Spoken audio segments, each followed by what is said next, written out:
رسول کی ایک سنت اور ان کے حکم کی نافرمانی کر رہے ہیں شیو کرتے ہوئے. اور پھر یہ کہ میں چونکہ یہ بھی عرض کیا کرتا ہوں عام طور پر داڑھی وہ شے ہے، باقی تو جتنے نیکی کے کام ہیں ان میں کچھ خرچ ہوتا ہے، وقت لگتا ہے، نماز پڑھی وقت لگا، پیسے دیے صرف ہوئے آپ کی دولت سے.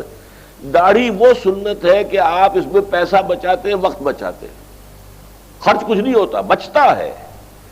اب ظاہر بات ہے ان تمام باتوں کے بعد بھی داڑھی نہیں رکھتے تو اس کا کیا مطلب ہے کہ ہمارے ذہنوں پر مغربی تہذیب کا اتنا غلبہ ہو گیا ہے کہ ہم وہ شکل و صورت اور شباہت جو بھی دنیا میں اس وقت عام طور پر ہے بس اسی کو اختیار کرنے کو ترجیح دیتے ہیں اور حضور صلی اللہ علیہ وسلم کے سنت کی پیروی نہیں کر رہے ہیں. اور یہ چیز جو ہے میرے نزدیک بہت بڑی بات ہو جائے گی. من رغب عن سنتی فلیس منی، حضور نے فرمایا جسے میری سنت پسند نہیں ہے پھر اس کا مجھ سے کوئی تعلق نہیں. نیز نماز کے بعد دعا کرنا کسی حدیث سے ثبوت ملتا ہے یا نہیں؟ جہاں تک مجھے معلوم ہے، دیکھیے میں نے ان چیزوں کے اوپر کوئی تحقیقیں نہیں کی ہیں. اکثر چیزیں جو ہے کچھ علماء سے ان کی آراء کا جو علم حاصل ہوا اس کی بنا پر. میرے نزدیک اصل شے یہ ہے ہی نہیں. اصل شے قرآن کے اندر غور و فکر کریں، سوچ بچار کریں، اس کے وہ لوگوں تک پہنچانے کے لیے اپنا وقت صرف کریں اور جو محکمات ہیں دین کے ان کو عام کریں. ان چیزوں کا جو ہے وہ، لیکن جہاں تک میں نے جو بھی مجھے علم حاصل ہوا ہے چاہے علماء کی صحبت سے یا سماعت سے، وہ یہ ہے کہ ثابت تو ہے کبھی کبھی آپ نے ہاتھ اٹھا کر نماز کے بعد دعا مانگی ہے، لیکن التزام ثابت نہیں ہے.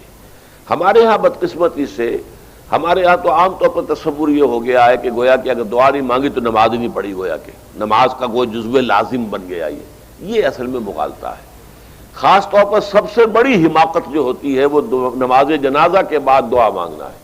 نماز جنازہ ہے ہی صرف دعا، صرف دعا کے لیے کھڑے ہوتے ہیں، اللہ کی حمد و ثنا، حضور پر درود و پھر دعا. اب وہ چونکہ پتہ نہیں، جاہل لوگ ہیں، کچھ پتہ ہی نہیں ہم نے کیا پڑھا یا پڑھتے ہی نہیں، پتہ ہی نہیں، دعا یاد ہی نہیں، وہ تو کھڑے ہو گئے آ کر اس لیے کہ بہرحال عزیز ہے فوت ہوا ہے تو اب شریک تو ہونا ہی ہے. تو اس وجہ سے وہ جہالت کی وجہ سے پھر وہ دعا کرتے ہیں. دعا کا کوئی مطلب ہی نہیں. دعا تو کی ہے، بہترین دعا کی ہے، مسنون دعا کی ہے، صف بستہ ہو کر کی ہے، امام کے پیچھے قبلہ رخ ہو کر کی ہے. اس سے بہتر دعا کون سی ہوگی؟ ڈاکٹر عابد مجید صاحب، میں ملازمت کے سلسلے میں بیرون ملک سعودی عرب جا رہا ہوں اور میرے پاس درس قرآن اور دوسرے موضوعات پر تقریباً 300 آڈیو کیسٹ ہیں جو میں ساتھ لے جانا چاہتا ہوں، مگر میرے سننے میں آیا ہے کہ اس پر سخت پابندی ہے. آخر کیا وجہ ہے، وضاحت فرمائیں. یہ وجہ تو آپ سعودیوں سے پوچھیے، یہ میں اس کا کیا جواب دے سکتا ہوں. وہ لوگ گھبراتے ہیں. اصل میں یہ دعوت جو ہے اگر وہ آپ صرف نماز کے مسائل بیان کریں، طہارت کے مسائل اور رمضان کی فضیلت اور روزے، تو وہ خوش ہے. لیکن آپ ملک کی بات کریں، سیاست کی بات کریں، ریاست کی بات کریں، خلافت کی بات کریں، تو یہ جو ہے معاملہ ان کے لیے ناقابل برداشت ہے. میں وہ خلافت کانفرنس ایک ہوئی تھی سن 94 میں لندن میں، حزب التحریر کی، اس میں چلا گیا تھا. اس کی مجھے فوراً نقد سزا یہ ملی تھی کہ ویزا میرا ایشوڈ تھا، دبئی ایئرپورٹ سے مجھے واپس کر دیا گیا، جائیے نو انٹری، اور آج تک اب میرا وہاں پر داخلہ بند ہے. تو میرا داخلہ بند ہے تو میرے کیسٹ کیسے وہ قبول کر لیں گے؟